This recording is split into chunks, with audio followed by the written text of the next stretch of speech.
Hello नमस्ते, मैं भरत विहान दुर्गम हूँ और आप पॉडकास्ट विद विहान का शो देख रहे हैं।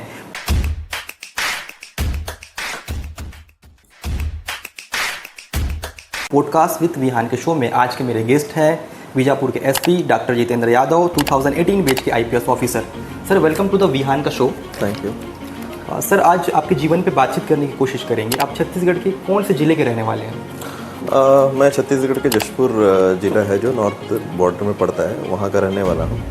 और वहाँ एक पत्थल गांव करके ब्लॉक है जिसमें पाकरगांव गांव है, वहाँ से मैं बिलोंग करता हूँ। जब आपकी जन्म कहाँ पे हुई, वहीं पे जन्म हुई?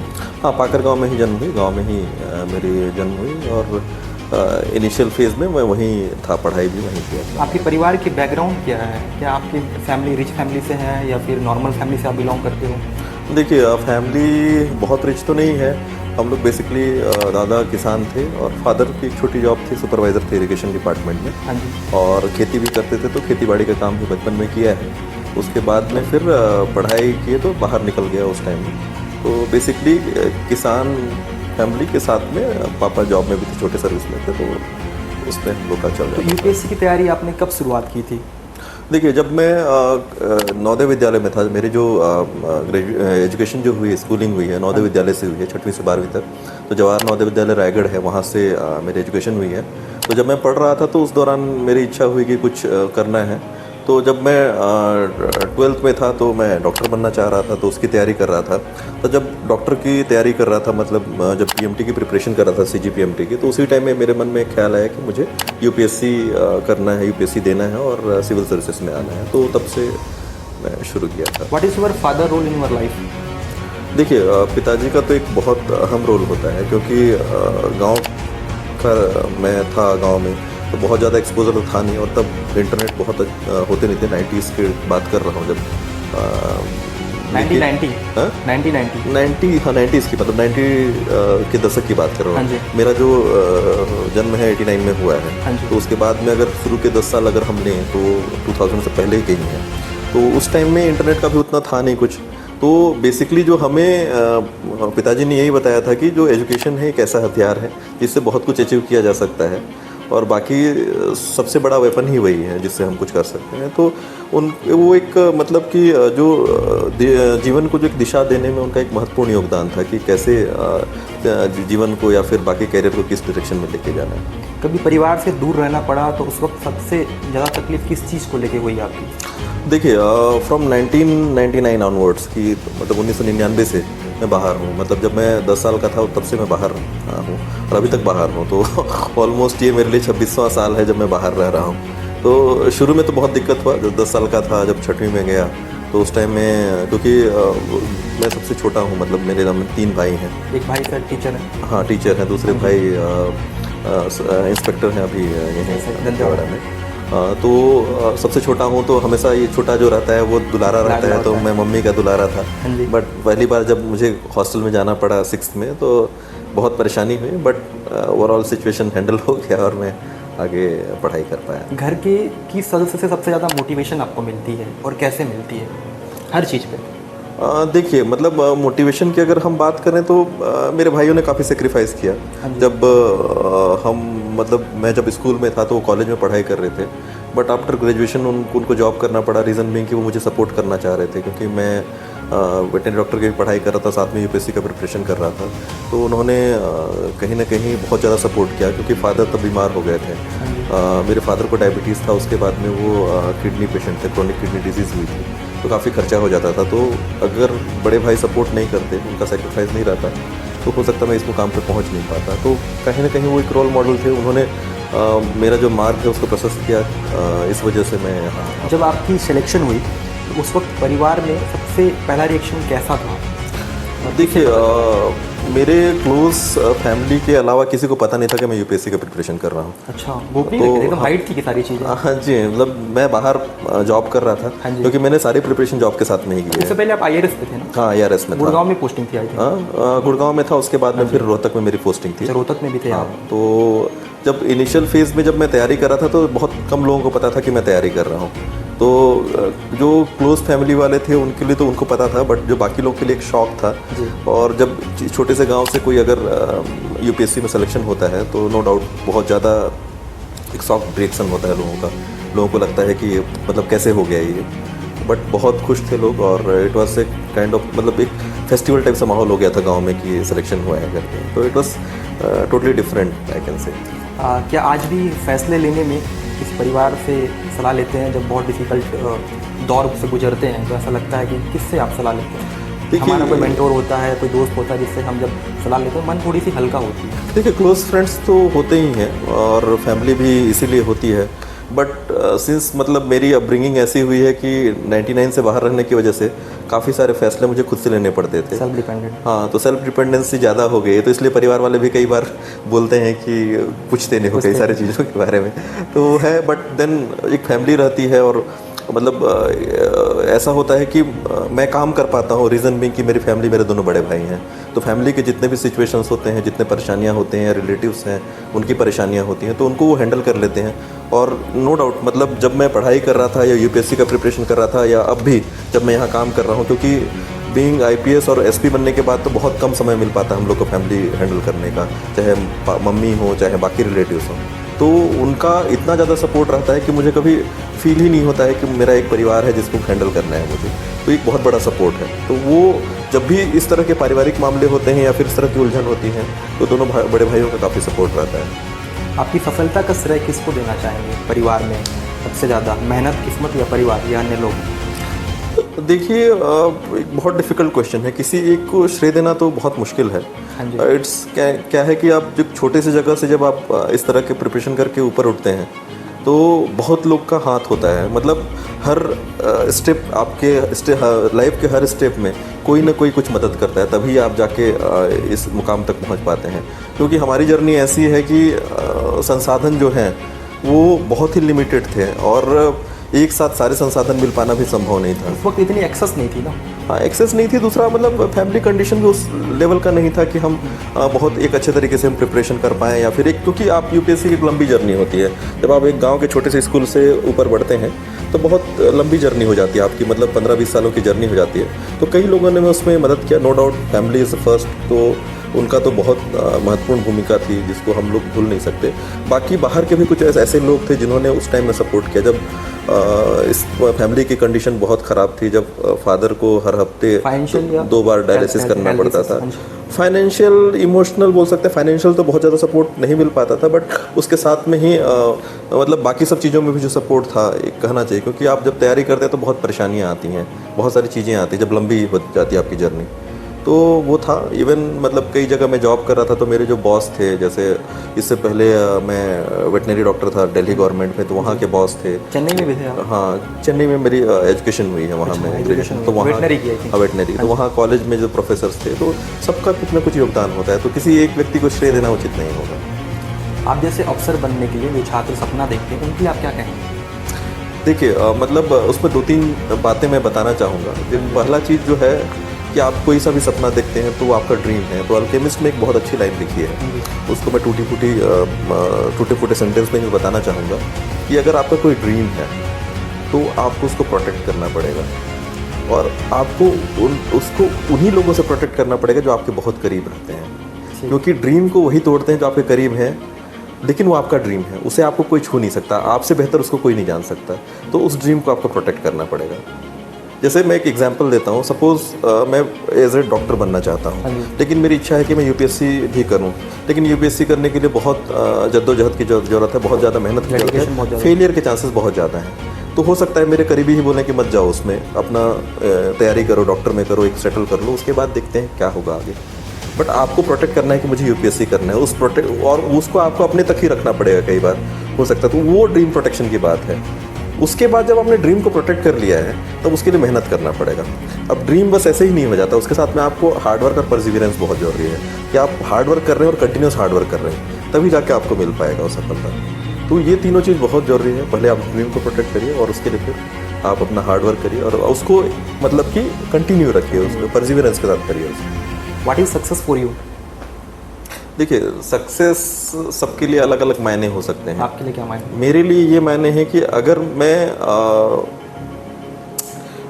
क्या कहूँ, मतलब जो मैं कर रहा हूँ उससे लोगों का भला कर सकता हूँ, जो भी मैं कर रहा हूँ। देखिए, दो चीज़ें हो सकती हैं। मैं एक चीज़ कुछ करना चाहता हूँ, जब मेरा ड्रीम था, मैं उस तक पहुँच गया सपोज, या फिर मैं कुछ और करना चाहता हूँ, लेकिन उसके साथ साथ में, मेरे ड्रीम के साथ साथ में बहुत लोगों का, या फिर मैं कुछ अच्छा कर पा रहा हूँ इसमें, चाहे वो आप सोसाइटी बोल रहे हैं या फिर लोग बोल रहे हैं, उनके लिए मैं कुछ अच्छा कर पा रहा हूँ, तो उससे बेहतर और कुछ नहीं है। वही सफलता है। चाहे हो सकता है वो कोई छोटा ही चीज़ क्यों ना हो, लेकिन अगर हम दोनों एक साथ लेके चल पा रहे हैं अपने जीवन में, तो उससे बड़ी सफलता और कुछ नहीं है। अगर हम करंट सिनेरियो की बात करें, देखिए सबसे ज़्यादा जो मुझे मोटिवेशन मिलता है नक्सल के फील्ड में काम करने में, मुझे ये लगता है कि हम इसको जितना जल्दी इस समस्या को ख़त्म कर पाएंगे, जो लाखों लोग जिससे परेशान हैं, मतलब उनके जीवन में से एक दिन भी कम अगर नक्सलवाद का दंश उनके जीवन से कम हो जाए, तो उससे बेहतर और कुछ नहीं हो सकता। तो वो मेरे लिए सफलता है। आईपीएस बनने के बाद डॉक्टर जितेंद्र यादव के जीवन में क्या बदलाव आया? देखिए, क्या बदला पहले, इससे पहले, क्योंकि ये मेरी तीसरी या चौथी जॉब है। इससे पहले मैं स्टेट सर्विस में भी था पीएससी के थ्रू में, उसके बाद स्टेट में थे सर आप? स्टेट में भी था, एक्साइज में था, देन एक्साइज आबकारी में? हाँ, आबकारी में था। उससे पहले मैं वेटनरी डॉक्टर था दिल्ली गवर्नमेंट में। तीसरी सर्विस मेरी आईआरएस थी, फिर चौथी आईपीएस हुई।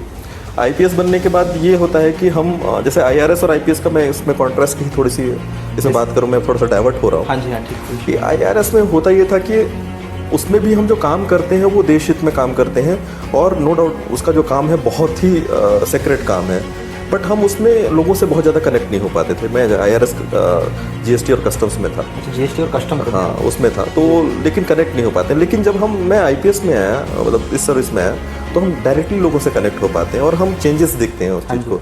तो वो जो सेटिस्फेक्शन मिलता है वो कहीं नहीं मिलता है, और बीइंग इन होम कैडर और ज़्यादा सेटिस्फेक्शन मिलता है। तो आईपीएस में आने के बाद में तो ये था कि उसी से ही और हम लोग को काम करने का मोटिवेशन मिलता है। कई बार हम लोग को 14-14 घंटे, 18-18 घंटे काम करना पड़ता है। कई बार ऐसी सिचुएशन, परिस्थितियाँ बनती हैं कि आप रात भर जगने के बाद में दिन में भी आपको काम करना पड़ रहा है, तो वो सब मोटिवेशन उसी वजह से आता है। और दूसरा, आईपीएस में आने के बाद में काफ़ी हेक्टिक हो जाती है लाइफ, और वर्क लाइफ बैलेंस भी कई बार नहीं हो पाता है, बट देन एक सेटिस्फेक्शन रहता है कि हम कुछ कर रहे हैं। आईपीएस डॉक्टर जितेंद्र यादव खुद को किस में देखते हैं, परिवार में या फिर किसी अधिकारी में?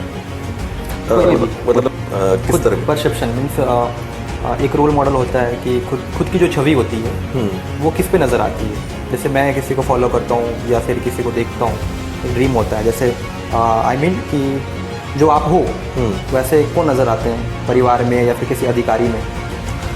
देखिए, मेरा, आप देखते हो? देखिए, मेरा जो एक वैल्यू सिस्टम है, हाँ जी, उसके हिसाब से हमें, मतलब एक हिपोक्रेसी को छोड़ के, हाँ जी, एक मतलब हिपोक्रेसी एक होती है, उसको छोड़ के एक सिंपल सा जीवन आप व्यतीत करते हैं, और हार्ड वर्क करके जितना आप मैक्सिमम अचीव कर सकते हैं वो करना चाहिए। तो कई ऐसे आईपीएस ऑफिसर्स भी हैं, कैसे ब्यूरोक्रेट्स भी हैं, या फिर हम एपीजे अब्दुल कलाम जी की लाइफ, एपीजे अब्दुल कलाम जी का लाइफ का आप एग्जाम्पल ले लीजिए। उनके लाइफ में क्या था? बहुत सिंप्लिसिटी, हार्ड वर्क, परसिवियरेंस, और कुछ नहीं था उनके लाइफ में, और उन्होंने क्या अचीव कर लिया, आप सोच के देखिए उनका। ठीक है, तो कई ऐसे लोग होते हैं जिनको, मतलब कि आप अगर फॉलो करना चाहें तो बहुत आसानी से फॉलो कर सकते हैं, अगर आप थोड़ा सा मूल मंत्र आप उनका ले लेते हैं, और उससे बहुत कुछ मिल जाता है। एक बहुत बड़ा चीज़ है वो सेटिस्फेक्शन है। अगर आप उनको फॉलो करते हैं तो उससे सेटिस्फेक्शन आपको मिलता है, क्योंकि आपका कोर वैल्यू है और आपका अलाइनमेंट किसी व्यक्ति से हो जाता है और आप उसको फॉलो करने लग जाते हैं, तो उससे बेहतर और कुछ नहीं हो सकता। तो मैं यही समझता हूँ कि अगर इन तीनों चीज़ों को आप, सिंप्लिसिटी, हार्ड वर्क और परसिवरेंस को आप अगर करते हैं किसी भी चीज़ में, तो उससे बेहतर और कुछ नहीं हो सकता, आपको फॉलो करना चाहिए। क्या सिस्टम में रहते हुए ईमानदार बने रहना आज भी संभव है? बिल्कुल संभव है, उसमें कोई दो मत नहीं है। देखिए, रास्ते अलग हो सकते हैं आप, हाँ जी, अगर एक रास्ता आपको बाध्य करता है कि आप उस दिशा में जाएं, तो आप रास्ता छोड़ दीजिए। सिस्टम में कोई रास्तों की कोई कमी नहीं है। हाँ जी। भ्रष्टाचार और राजनीति में इस तरीके से दबाव अगर आता है तो उससे निपटने के लिए कैसे खुद को देखते हैं और कैसे? देखिए, मैं फिर से एक ही चीज़ है आपका, अगर आप किसी चीज़ को 100% मतलब पूरे दिल से आप चाहते हैं, तो वो चीज़ आप अचीव कर लेंगे, चाहे किसी भी आप पोस्ट में रहें। मैं फिर से वही बोल रहा हूँ कि रास्ते आपके पास बहुत हैं, आपको ये तय करना है कि आपको किस रास्ते में जाना है। What do you think about me? Any suggestion? Positive और नेगेटिव, अगर आप मेरे को आप सजेशन देना चाहोगे तो क्या दोगे? देखिए, जो आप यहाँ काम कर रहे हैं, बीइंग इन लाइक ऐसे डिस्ट्रिक्ट में जो कि सबसे ज़्यादा नक्सलवाद से प्रभावित है, और आपने तो बचपन से इस चीज़ को देखा है, तो अभी जिस हिसाब से जो स्थिति बीजापुर की बन रही है, उस हिसाब से आप लोगों का एक बहुत बड़ा रोल बन जाता है कि इसको कैसे आगे लेके जाना है। यहाँ अधिकारी आएंगे, चेंज चले जाएंगे, बाकी लोग भी आएंगे, चेंज हो जाएंगे, चाहे प्रशासन हो चाहे पुलिस हो, लेकिन आप लोग यहीं के लोग हैं और आप लोग का ही ये घर है। तो आप लोग को तय करना है कि इसको किस दिशा में लेके जाना है।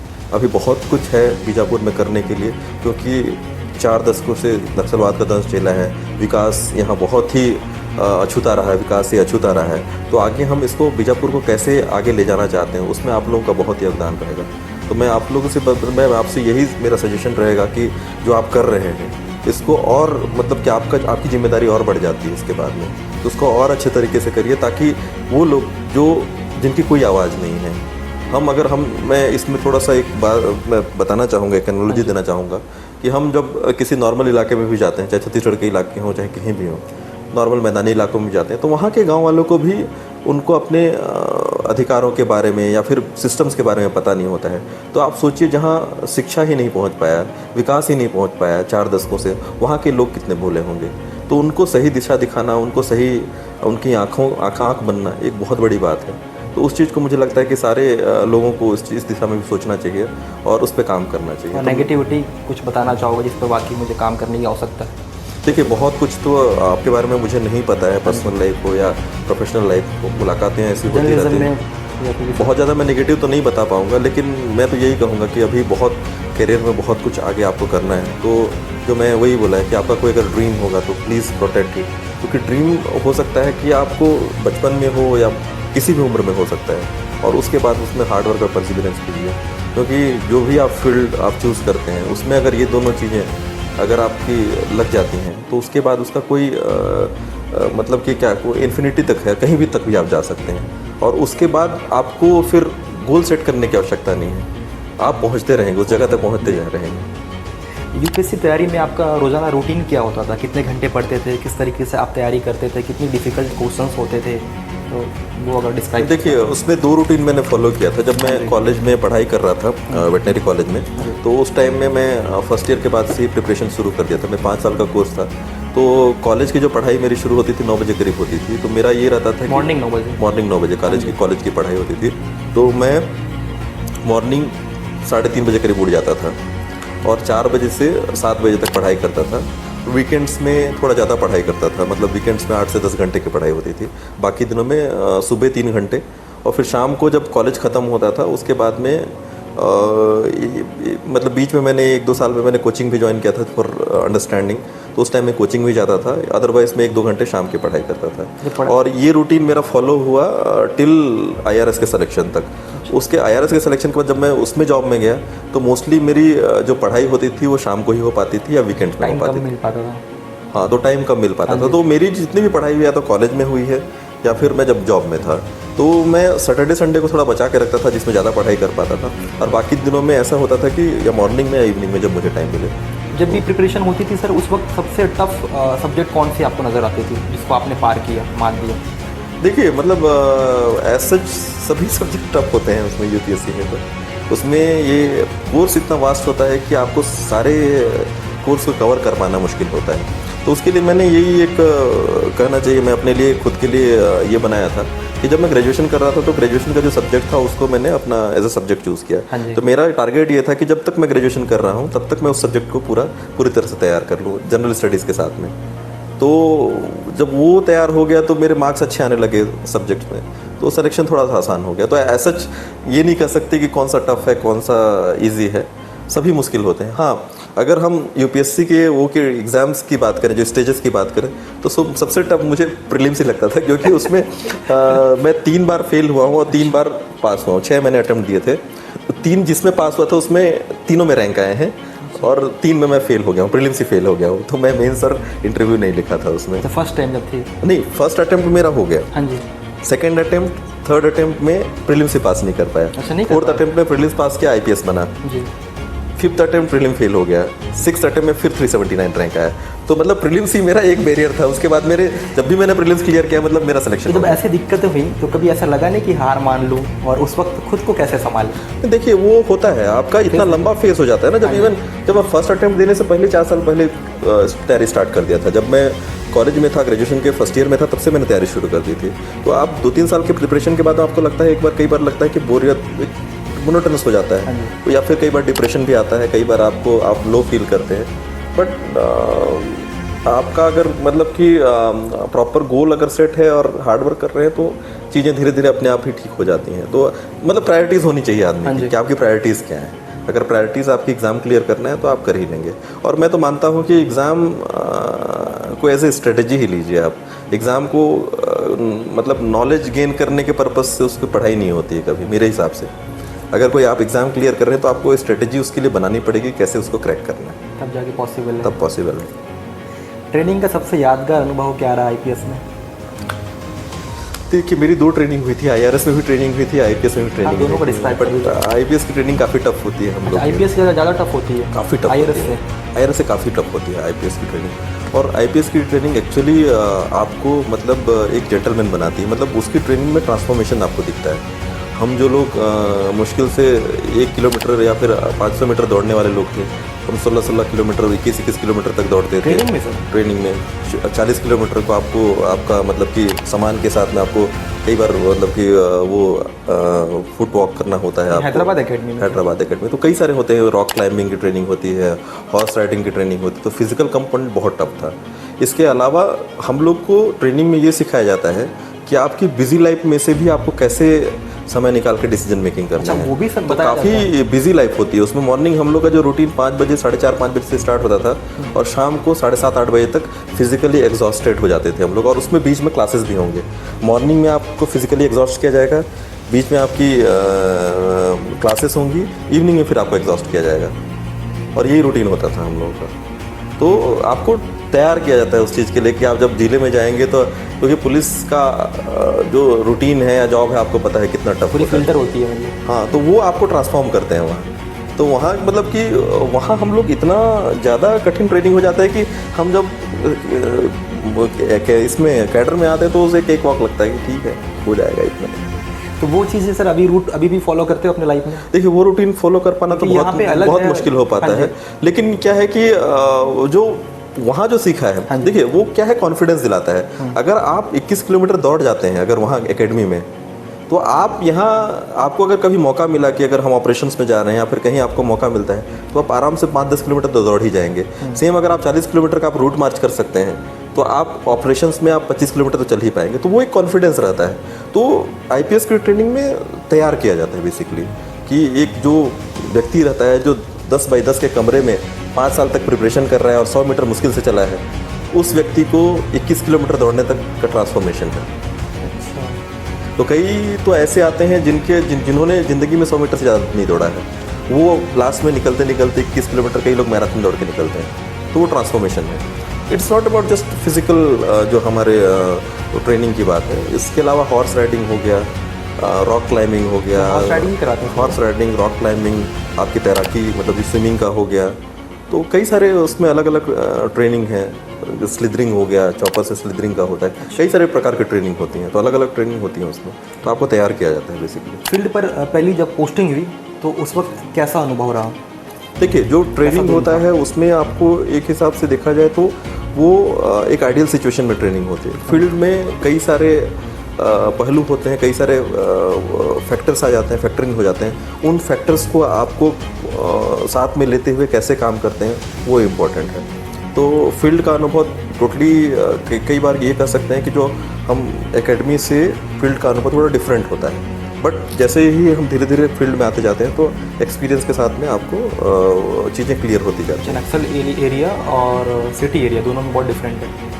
हाँ देखिए, जैसे मैं बालोद में था, बालोद एसपी था इससे पहले, उसके बाद फिर यहाँ मैं आया।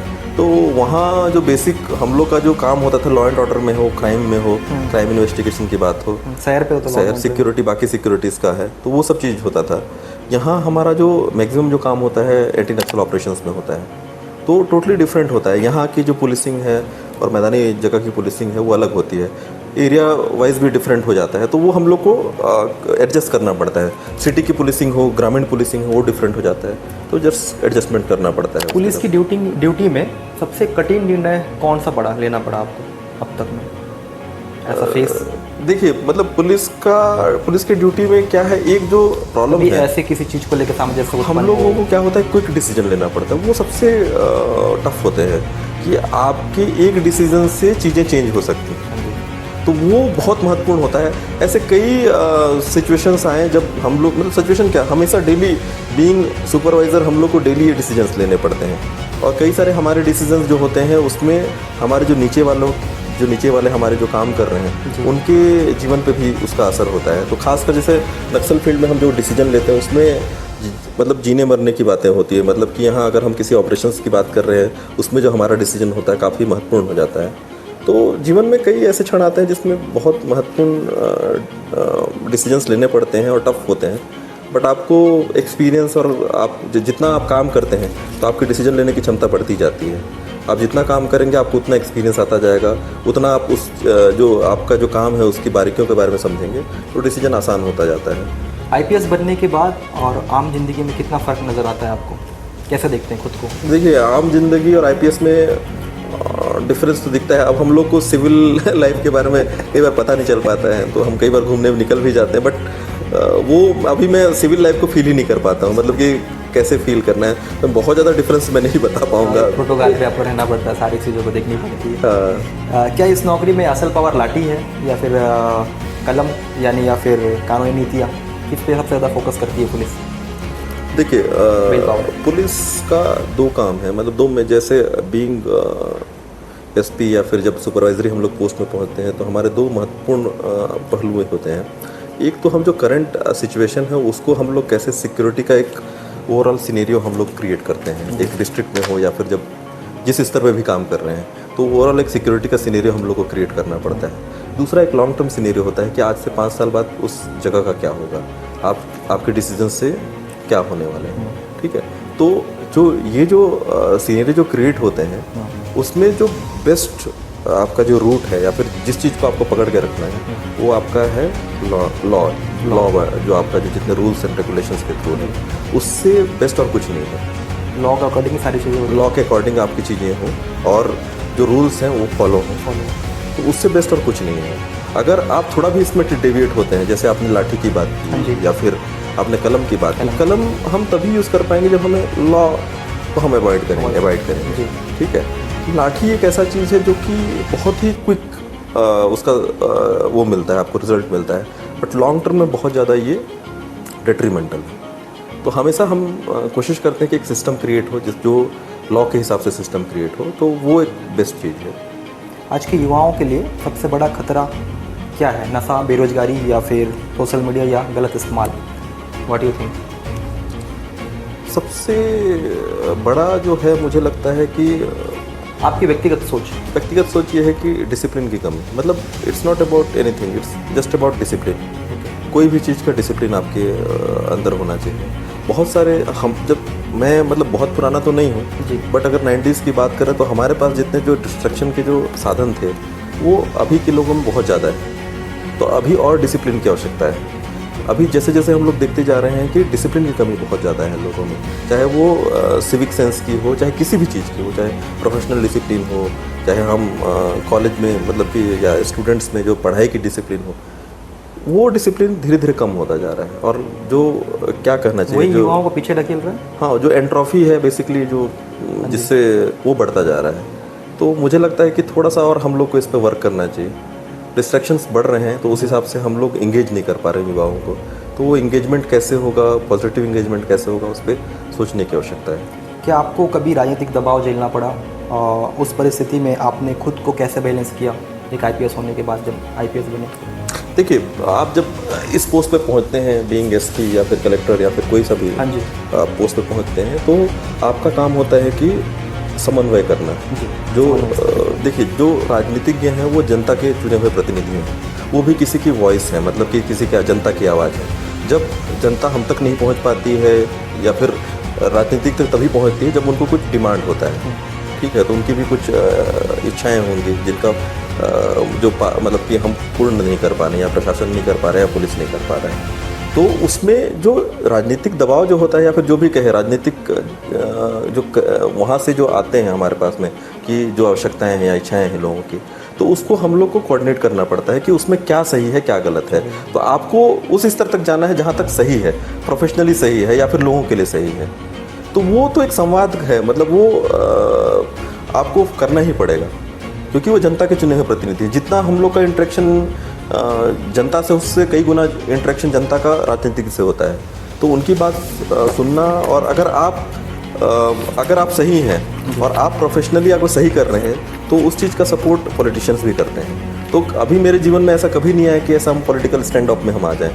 बात करके हर चीज़ का हल हो जाता है, क्योंकि वो भी समझते हैं कि परिस्थितियाँ क्या हैं आपको, लेकिन उसके लिए क्लियर होना पड़ेगा। अगर आपके इंटेंशंस अगर क्लियर नहीं है तब दिक्कत होती है। अगर आपके इंटेंशंस क्लियर है तो कभी इस तरह की स्थिति उत्पन्न नहीं होती है। और अभी मुझे लगभग फील्ड में 5 साल हो गए हैं, बट मुझे कभी ऐसा कोई पॉलिटिकल स्टैंड ऑफ वाली सिचुएशन अभी तक मुझे नहीं मिला है। व्हाट इज़ फॉर क्या आईपीएस बनने के बाद भी आप खुद को सीखने की ज़रूरत महसूस करते हो आज भी, आज की परिस्थिति में?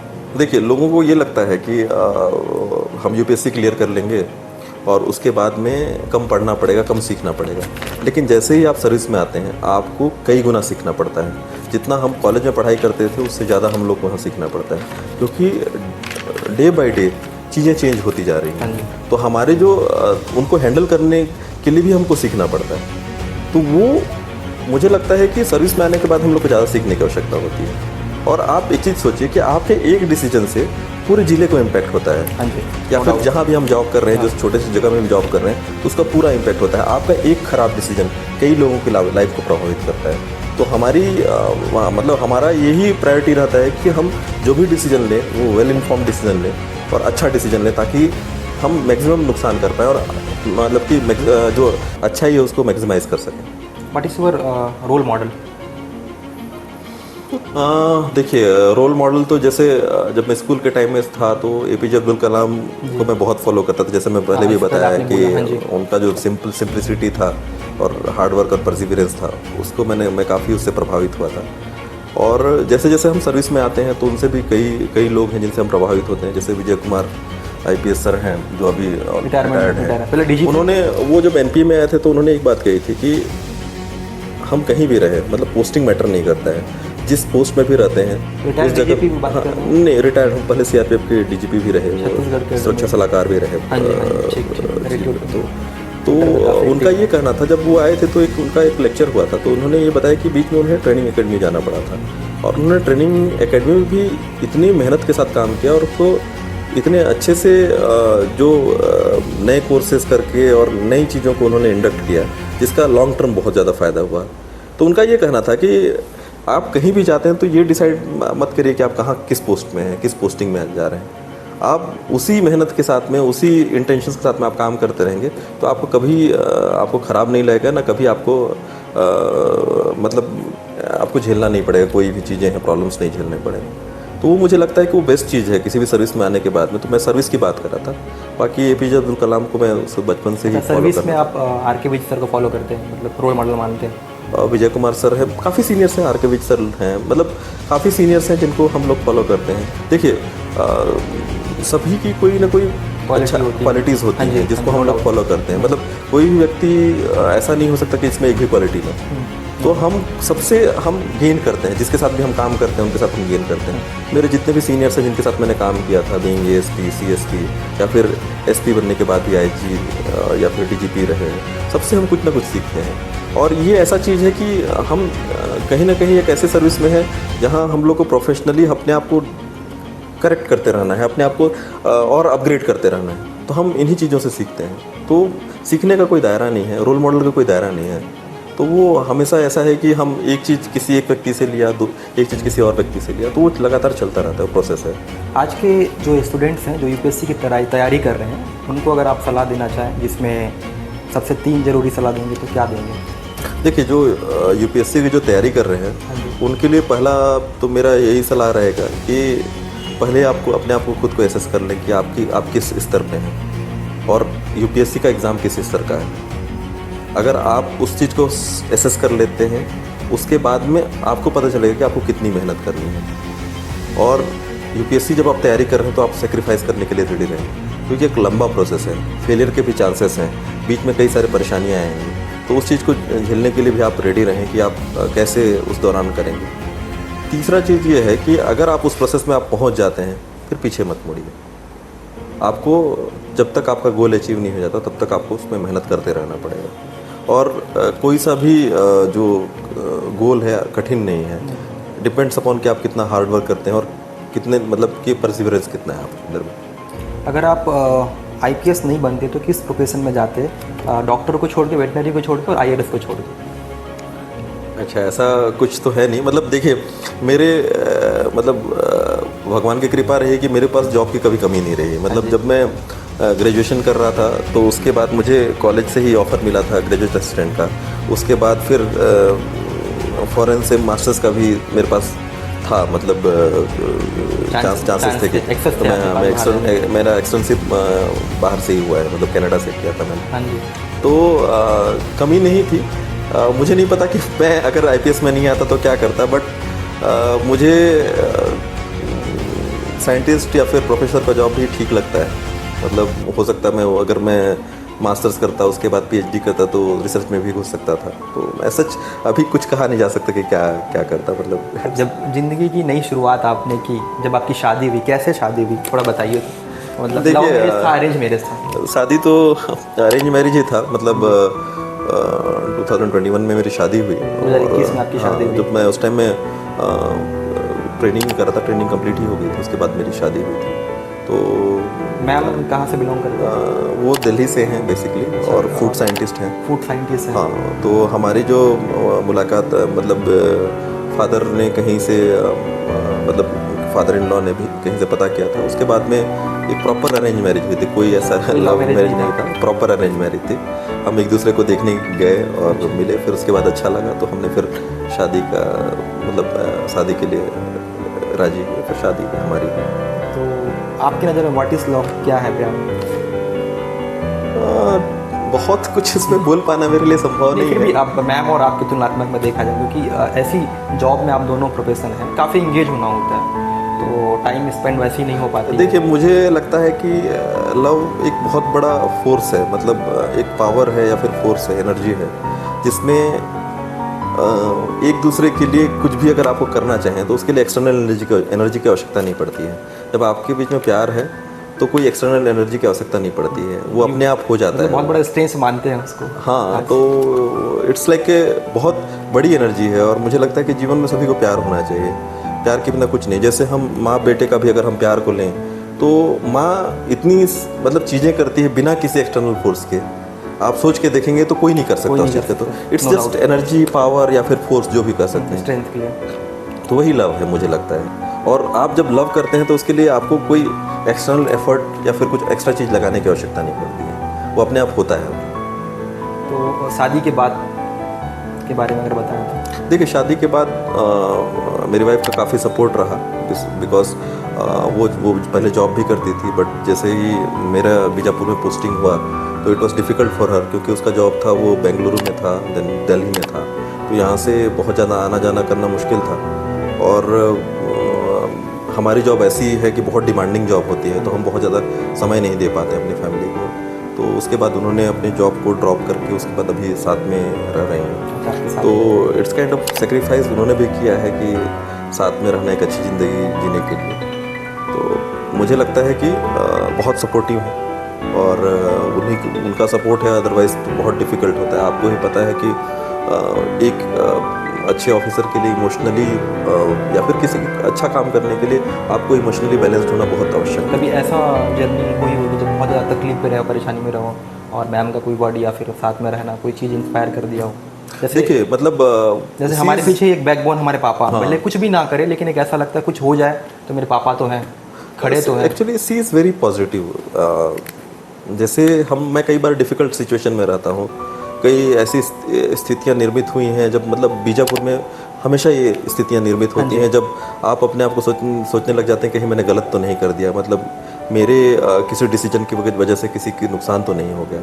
और कई सारे परिस्थितियाँ आती हैं जब बहुत ही टफ सिचुएशन में रहते हैं, क्योंकि हम पिछले 2 सालों में आपने देखा है कि एंटी नक्सल ऑपरेशंस हो या चाहे कोई भी किसी भी चीज़ का काम हो, बहुत एग्रेसिव तरीके से हमने किया है। तो उस टाइम में उनका यही कहना रहता है, मतलब वो सपोर्ट, एक जस्ट मैं एक इंस्टेंस बता रहा हूँ कि जब वो कहती हैं कि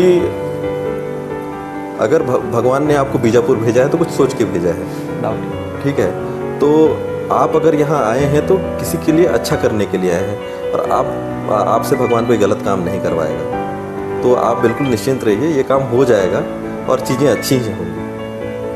और जब मतलब कि ऐसा कुछ, अगर ऐसी सिचुएशंस भी जैसे आती हैं, कई इंसिडेंट्स भी हुए हैं पास्ट में जिसमें हमने जवानों को भी खोया है, आईडी ब्लास्ट हुए हैं, कई सारे नुकसान भी हमने झेले हैं, और ऐसी स्थिति निर्मित हुई है कि जब हम अपने आप को ही क्वेश्चन करना शुरू कर देते हैं कि क्या मैं सही हूँ या फिर मेरे डिसीजंस तो गलत नहीं हैं। तो उन सिचुएशंस में भी एक सपोर्ट करना और एक पॉजिटिव वाइब्स देना, वो बहुत बड़ी बात होती है। जब आप बात नहीं कर सकते बाहर से, आप बहुत ज़्यादा किसी से आप कंफर्ट नहीं ले सकते, तो उस सिचुएशंस में संभालना बहुत बड़ी बात होती है। वो मतलब कि भगवान को बहुत मानती हैं।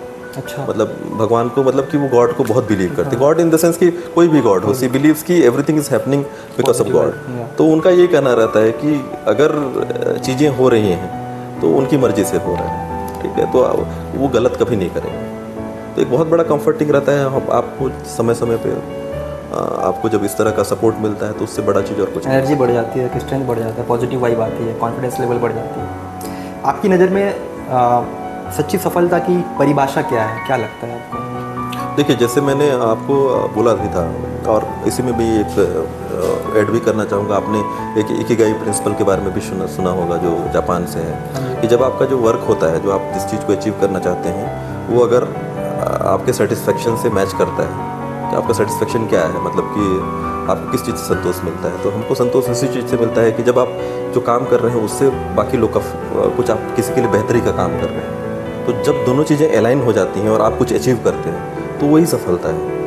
मतलब आपको एक तो आपके कैरियर हो, चाहे किसी भी आप पाथ में जा रहे हैं, और उस काम से लोगों को अगर आप भला कर रहे हैं और मैक्सिमम भला कर पा रहे हैं, तो उससे बेहतर और कुछ नहीं है। मैं इसी में एक लास्ट, मतलब एक इंसिडेंस मैं बताऊंगा। आपको ध्यान होगा, जब पिछले होली में नक्सलियों ने 3 लोगों की हत्या कर दी थी बासागुड़ा में, तक से होली के दिन में। और उसके बाद फिर हम लोग मिलने के लिए गए थे, जो शिविर है बासागुड़ा का, परिजन से मिलने गए थे। हाँ, तो एक 55 साल की बूढ़ी वो थी, उनका गांव शायद पोलमपल्ली के नीचे ही था, शायद पोलमपल्ली या मारुडवा का कहीं से थी, वो बिलोंग करती थी।